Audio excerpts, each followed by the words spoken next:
Hello everybody. আজকে আমরা এই ভিডিওতে নাউন সম্বন্ধে জানব। নাউন সম্বন্ধে বিস্তারিত জানার চেষ্টা করব। তো চলুন, নাউন এর অর্থই হচ্ছে নাম, অর্থাৎ যে সকল ওয়ার্ড দ্বারা নাম বোঝাবে, কোনো কিছুর নাম বোঝাবে তাকেই আমরা কি বলবো? নাউন বলবো। যেমন টেবিল, চেয়ার, বয়, টিচার ইত্যাদি। এই যে নামগুলি, এই নামগুলিকে আমরা কি বলছি? সাধারণত নাউন বলছি, রাইট? কিন্তু এই নামগুলির প্রত্যেকটির আবার আলাদা আলাদা নাম আছে। কোন ধরনের নাউন এগুলি, সেগুলি আমাদেরকে আবার জানতে হবে ডিটেলসে। তো নাউন, আজকে আমরা বোর্ডে দেখছি যে নাউন প্রথমত হচ্ছে, যে নাউনের অর্থ হচ্ছে নাম, এবং যে সকল ওয়ার্ডগুলিকে মানে নাম বোঝাবে সে সকল ওয়ার্ডগুলিকে আমরা নাউন বলবো। কিন্তু প্রত্যেকটি ওয়ার্ডের আবার আলাদা আলাদা নাম আছে। প্রত্যেকটি ওয়ার্ডকে আমরা কিভাবে কোন নাউন বলবো সেই নাউনগুলি, তার জন্য আমাদেরকে কাইন্ডস অফ নাউন জানতে হবে। মানে নাউন কত প্রকার, নাউন কি কি। তো কাইন্ডস অফ নাউন, নাউন আর মেনলি টু টাইপস। একটি হচ্ছে কংক্রিট নাউন আর একটি হচ্ছে অ্যাবস্ট্রাক্ট নাউন, রাইট? একটা হচ্ছে কংক্রিট নাউন আর একটা হচ্ছে অ্যাবস্ট্রাক্ট নাউন। এবার এই অ্যাবস্ট্রাক্ট নাউন বা কংক্রিট নাউনটা কি? কংক্রিট নাউনটা হচ্ছে যে সকল নাউন শোনা যায়, দেখা যায়, স্পর্শ করা যায় এবং যাদের স্বাদ নেওয়া যায়, সেই ধরনের নাউনগুলোকে আমরা কি বলবো? কংক্রিট নাউন বলবো। অর্থাৎ যে নাউনগুলিকে আমরা এদের শারীরিক আকৃতি থাকবে। যেমন দ্য বয়, যেমন boy, table, chair, song, flower, water, milk ইত্যাদি। এই ধরনের নাউনগুলিকে আমরা কি বলছি? কংক্রিট নাউন বলছি। অ্যাবস্ট্রাক্ট নাউনটা কি? অ্যাবস্ট্রাক্ট নাউনটা হচ্ছে বিমূর্ত বা গুণবাচক। যে সকল নাউনগুলি চোখে দেখা যায় না, স্পর্শ করা যায় না এবং নিরপেক্ষ কোনো বস্তুর গুণ বোঝাবে, তাকে আমরা কি বলবো? অ্যাবস্ট্রাক্ট নাউন বলবো। এবার কংক্রিট নাউনটাকে আবার চারটি ভাগে ভাগ করছে। তাহলে আমাদের এই মডার্ন গ্রামারে নাউন শুধুমাত্র চারটি ভাগে ভাগ করেছে। নাউন শুধুমাত্র চার প্রকার। সেই চার প্রকার হচ্ছে proper noun, common noun, collective noun and material noun. কিন্তু ট্রেডিশনাল গ্রামারে নাউনকে আমরা নাউন বলতে পাঁচ প্রকার জানি: proper noun, common noun, collective noun, material noun and abstract noun. এটা হচ্ছে নাউনের ভাগ। এবার কিন্তু আমরা জানবো যে প্রপার নাউনটা কি।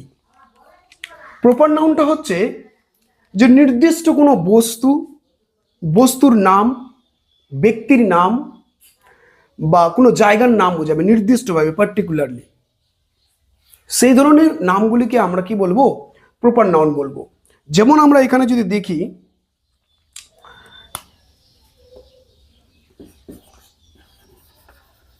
রাহুল ইজ আ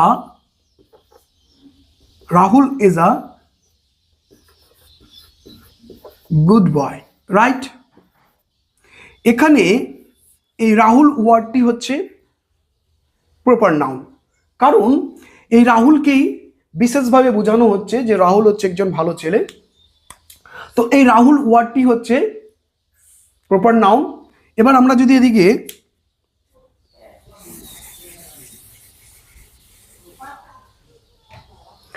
এভাবে লিখি,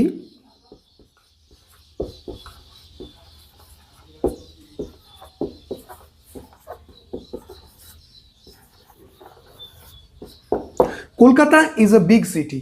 এখানে কলকাতা একটা নির্দিষ্ট স্থানের নাম বোঝাচ্ছে। তাই আমরা জানি যে প্রপার নাউনটা হচ্ছে নির্দিষ্ট কোনো ব্যক্তির নাম বা বস্তুর নাম নির্দিষ্টভাবে বোঝাবে। তাহলে কলকাতা একটা জায়গার নাম, নির্দিষ্টভাবে একটা কলকাতা জায়গার নামটাকে বোঝাচ্ছে। তাহলে এই কলকাতা হচ্ছে প্রপার নাউন, ঠিক আছে? তাহলে প্রপার নাউনটা আমরা দেখলাম যে প্রপার নাউনটা হচ্ছে নির্দিষ্ট কোনো ব্যক্তি বা বস্তু বা স্থানের নাম বোঝাবে নির্দিষ্টভাবে। সেই ধরনের নাউনগুলোকে আমরা কি বলবো? প্রপার নাউন বলবো। এবার আমরা কমন নাউনটা দেখছি। কমন নাউনটা কি? কমন নাউনটা হচ্ছে কমন টু অল, অর্থাৎ যে সকল নাউন দ্বারা নির্দিষ্ট কোনো ব্যক্তি বা বস্তুকে বা কোনো স্থানের নাম নির্দিষ্টভাবে বোঝাবে না তাকে আমরা কি বলবো, কমন নাউন বলবো। যেমন আমরা যদি এখানে আবার এক্সাম্পলটা লিখি, তাহলে এখানে আমি লিখলাম Rahul is a good boy, right. এখানে রাহুলটাকে কি বলছে, এখানে রাহুলটাকে স্পেশালভাবে বলছে প্রপার নাউন। এবার রাহুল যেহেতু বয়, এখানে বয় বলতে আরও কেউ বয় থাকতে পারে, রাইট। তাহলে এই বয় ওয়ার্ডটা হচ্ছে কি, কমন নাউন, কারণ বয়টা হচ্ছে common to all boys, right. তো কমন নাউন। এবার আরেকটা এক্সাম্পল কি দিয়েছিলাম আমি প্রপার নাউনের ক্ষেত্রে, Kolkata is a big city, right.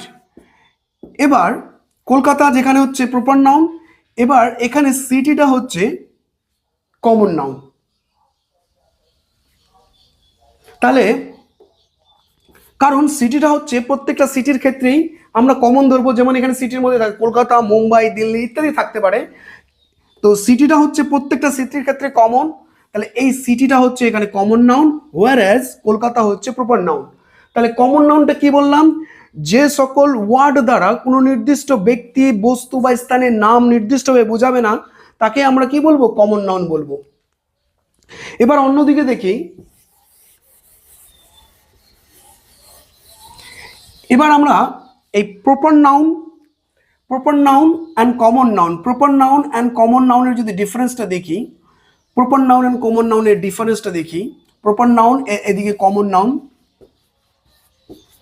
Proper noun and common নাউনের যদি আমরা ডিফারেন্সটা দেখি, তাহলে ডিফারেন্সটা কি হবে, এখানে আমি প্রপারলি ভাবে রাহুল লিখতে পারি, এদিকে রাহুল কি বয়, রাইট। তাহলে বয়টা হচ্ছে কমন নাউন, রাহুল হচ্ছে প্রপার নাউন। এখানে যদি আমি মুম্বাই লিখি, তাহলে মুম্বাইটা কি, মুম্বাইটা সিটি, রাইট। এখানে আমি ইন্ডিয়া লিখছি, ইন্ডিয়াটা কি প্রপার নাউন, এবার ইন্ডিয়াটা কি সিটি, কান্ট্রি। এখানে যদি আমি গঙ্গা লিখি, গঙ্গা একটা পার্টিকুলার রিভার, এখানে গঙ্গাটা কি river, right. So river, country, city, boy, this all are the common noun, whereas these are the particular name of the persons and things also. So these all are the proper noun. Got it? So and next one হচ্ছে collective noun. Collective নাউনটা হচ্ছে যে সকল নাউনের দ্বারা কোনো বস্তু বা ব্যক্তির সমষ্টিকে বোঝায় তাকে আমরা কালেকটিভ নাউন বলবো। অর্থাৎ a collective noun is the name of a group or collection of a number, right? So এবার যদি আমি দেখি, এভাবে যদি লিখি a group of players যদি হয় তাহলে আমরা কি বলবো, টিম বলবো, রাইট। একদল প্লেয়ার্স যদি হয় তাহলে আমরা কি বলবো, টিম বলবো। তাহলে এই টিমটা হচ্ছে এখানে কালেকটিভ নাউন। আমরা যদি বলি group of students, right, students, তাহলে কি হবে, এক গ্রুপ অফ স্টুডেন্টস যদি থাকে তাহলে কি হবে, ক্লাস হবে। তাহলে এই ক্লাসটা হচ্ছে collective noun, right.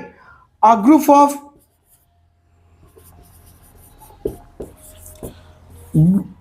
Of soldiers, তাহলে কি হবে, আর্মি, রাইট।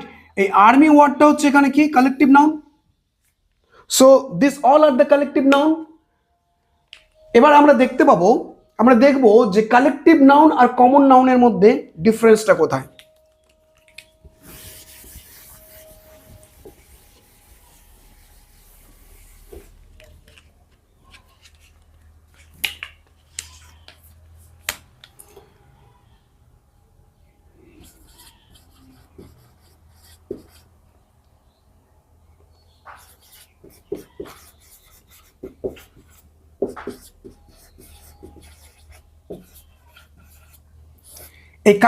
এই কমন নাউন অ্যান্ড কালেকটিভ নাউনের ডিফারেন্সটা কোথায়, আমি যদি এখানে বুক লিখি, রাইট, বুকটা হচ্ছে কমন নাউন, কারণ common to all the books. And এখানে যদি আমি লাইব্রেরি লিখি, লাইব্রেরি, তাহলে লাইব্রেরিটা কি, অনেকগুলো বই মিলে একটা লাইব্রেরি তৈরি হয়। তাহলে এই লাইব্রেরিটা কি হচ্ছে, collection of books, a group of books, right? So this words are called collective noun. এবার প্লেয়ারটা কি, আমি এখানে প্লেয়ার লিখতে পারি, প্লেয়ার মানে যে কোনো প্লেয়ারের নাম বোঝাচ্ছে। এবার এই প্লেয়ারটা, প্লেয়ার অনেকগুলো যদি প্লেয়ার থাকে তাহলে কি হবে, টিম হবে, রাইট? সো এই টিমটা হচ্ছে এখানে কি, collective noun. So these are the example of collective noun, and this is the difference between common noun and collective noun, right? এবার ম্যাটেরিয়াল নাউনটা দেখি আমরা, কি দেখবো, ম্যাটেরিয়াল নাউনটা কি, অর্থাৎ কোনো বস্তু যে জিনিস দ্বারা তৈরি হবে, অর্থাৎ বস্তুর উপাদানটাকে আমরা কি বলবো, ম্যাটেরিয়াল নাউন বলবো। বস্তুটি যে জিনিস দ্বারা তৈরি হচ্ছে, বস্তুটিকে না, বস্তুটিকে আমরা ম্যাটেরিয়াল নাউন বলবো না। বস্তুটি কিসের দ্বারা তৈরি হয়েছে, কোন জিনিসের দ্বারা তৈরি হয়েছে, সেই উপাদানটাকেই আমরা কি বলবো, ম্যাটেরিয়াল নাউন বলবো। যেমন আমরা দেখি, যদি এখানে যদি দেখি বেঞ্চ, বেঞ্চটা কিন্তু ম্যাটেরিয়াল নাউন না। এবার বেঞ্চটা কি দিয়ে তৈরি হচ্ছে, উড দিয়ে, মনে করো উড দিয়ে বেঞ্চটা তৈরি হয়েছে। তাহলে এই বেঞ্চের যে উপাদানটা, এটাকে উপাদান বলছে, এই যে বেঞ্চের উপাদানটা, এই উপাদানটাকে আমরা কি বলছি, ম্যাটেরিয়াল নাউন বলছি, এটাকে ম্যাটেরিয়াল নাউন বলছি। তাহলে এটাকে কি বলবো আমরা, এটা হচ্ছে কমন নাউন। এবার অন্যদিকে দেখি, আমরা যদি এখানে রিং দেখি, রিংটা এখানে কমন নাউন হচ্ছে, ঠিক আছে, কিন্তু রিংটা কি দিয়ে তৈরি হয়েছে, গোল্ড দিয়ে, সাপোজ মনে করো গোল্ড দিয়ে বা সিলভার দিয়ে, ঠিক আছে। তো এই গোল্ডটা বা সিলভারটা হচ্ছে, কারণ রিংয়ের উপাদানটা হচ্ছে গোল্ড বা সিলভার, তাহলে এটা হচ্ছে ম্যাটেরিয়াল নাউন, রাইট? কাপবোর্ড যদি তৈরি করি, কাপবোর্ডটাও কি দিয়ে তৈরি হয়, উড দিয়ে তৈরি হয়। তাহলে এই উডটা হচ্ছে এখানে হচ্ছে কমন নাউন এটা, আর এটা হচ্ছে ম্যাটেরিয়াল নাউন। তাহলে আশা করি আমরা এই চারটি নাউনকে বুঝতে পেরেছি। যদি কনফিউশন থাকে তাহলে কমেন্টে প্লিজ জানাবেন, আমি সেটাকে ক্লিয়ার করার চেষ্টা করব। Thanks for watching.